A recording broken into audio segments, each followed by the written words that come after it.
नमस्कार, आप देख रहे हैं प्यारा जम्मू में हूँ आपके साथ हूँ। आप सभी प्यारा जम्मू के दर्शकों को सबसे पहले दीपावली की हार्दिक शुभकामनाएं। आज हमारे साथ बातचीत करने के लिए पंडित हर्षवर्धन जी जम्मू से लाइव जुड़ चुके हैं। सबसे पहले पंडित जी आपका बहुत बहुत स्वागत है हमारे प्यारे जम्मू में। धन्यवाद रूपम जी।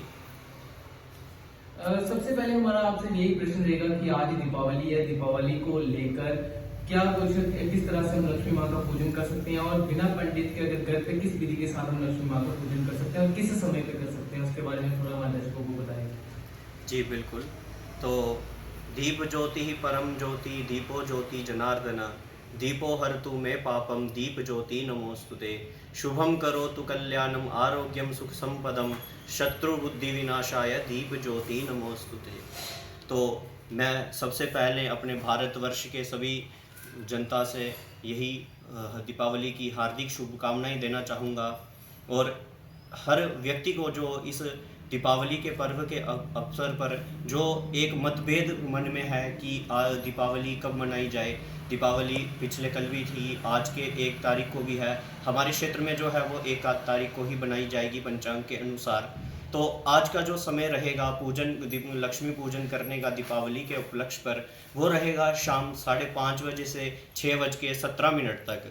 यदि इस जो प्रदोष काल में यदि कोई व्यक्ति पूजन नहीं कर पाता है किसी कारणवश, तो वो जो है वो रात्रि 8:17 तक वृष लगन के स्थिर जो काल है उसमें भी जो माँ का पूजन है बहुत ही प्रेम भाव अनुसार के श्रद्धा अनुसार कर सकता है। दीपावली का वो पूजन 8:17 तक कर सकता है। मैं एक बार फिर बता दूं कि प्रदोष काल में लक्ष्मी पूजन 5:30 बजे से 6:30 बजे तक का समय रहेगा। यदि कोई इस समय पूजन नहीं कर सकता तो उस समय क्या है कि वो व्यक्ति जो है रात्रि 8:30 बजे तक जो स्थिर लगन है उसमें पूजन कर सकता है माँ लक्ष्मी जी का। इसमें विशेष पूजन जो रहता है वो लक्ष्मी जी का रहता है, कुबेर जी का रहता है और सरस्वती जी का रहता है। यदि आपके पास कोई भी पंडित विद्वान उपलब्ध है तो अति उत्तम विशेष पूजन कीजिए। हार्दिक शुभकामनाएं उसके लिए। यदि आपके पास कोई ऐसा विद्वान कोई पंडित नहीं रहता है, यदि आप खुद से ही दीपदान इत्यादि लक्ष्मी पूजन करना चाहते हैं तो आप 5 प्रकार की लक्ष्मी माँ की पूजन जो है वो कर सकते हैं। उन्हें स्नान करवा के उन्हें नवेद इत्यादि वस्त्र इत्यादि दान करके आप जो है वो पूजन कर सकते हैं। इसमें कोई भी संशय का कोई बात नहीं है, दो राय का भ्रम उत्पन्न करने की वो बात नहीं है कि आज जो दीपावली है वो कुछ काल के लिए ही है, पूर्ण रात्रि पर्यंतम नहीं है, ऐसा इसमें कोई भी विचार नहीं है। क्योंकि हमारे पंचांग के अनुसार माना जाता है कि जो तिथि सूर्य उदय के साथ लगी हुई होती है वही जो तिथि है वो अगले सूर्य उदय तक मानी जाती है। यदि बीच में कोई तिथि आ भी जाती है तो उसके अनुरूप कार्य ना होकर जो तिथि सूर्य उदय के साथ हो उसी को तिथि को लेकर जो है वो सारे कार्य किए जाते हैं। जी जी भाई साहब, बहुत बहुत धन्यवाद इसके लिए। अब आगे अभी 3 तारीख को भाई दूज की बात की जाएगी। भाई दूज का क्या कुछ इतिहास और भाई दूज का कितने बजे का मुहूर्त है वो भी थोड़ा हमारे जनता को बताएं। जी, तो भाई दूज का जो इस बार जो मुहूर्त है वो हमारे नवंबर महीने के 3 तारीख को रहेगा, जो कि इस बार संपूर्ण दिन जो है वो शुभ रहेगा। भाई दूज का जो पर्व है आप बहुत ही हर्ष और उल्लास से मना सकते हैं।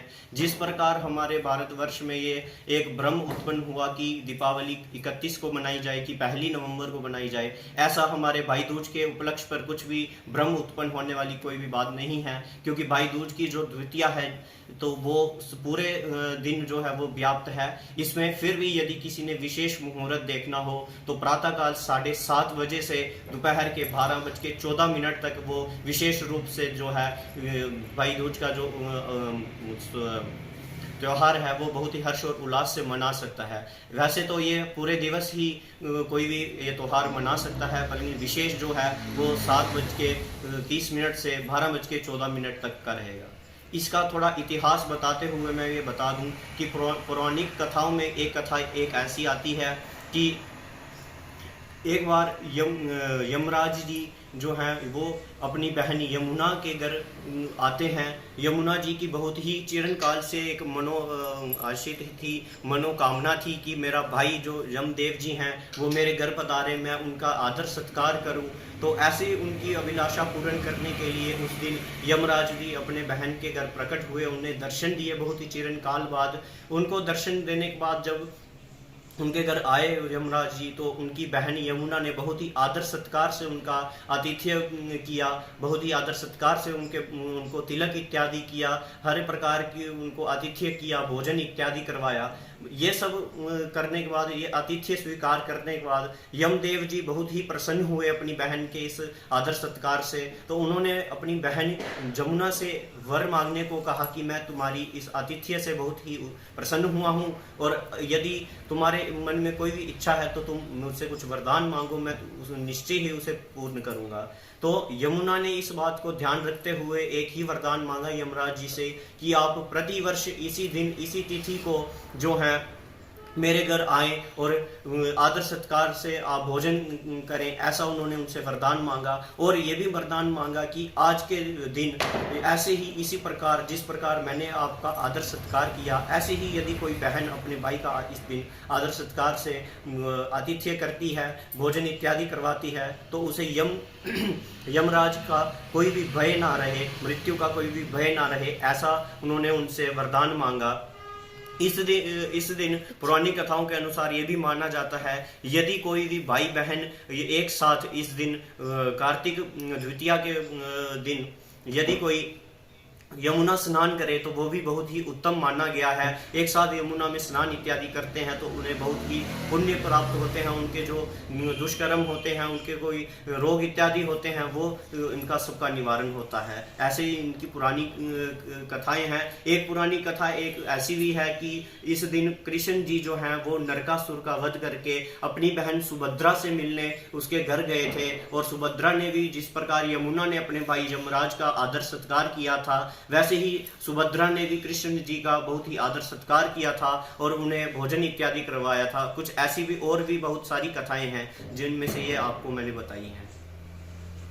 जी जी, बहुत बहुत धन्यवाद पंडित जी, और प्यारे जम्मू से बात करने के लिए आपका बहुत बहुत आभार, धन्यवाद।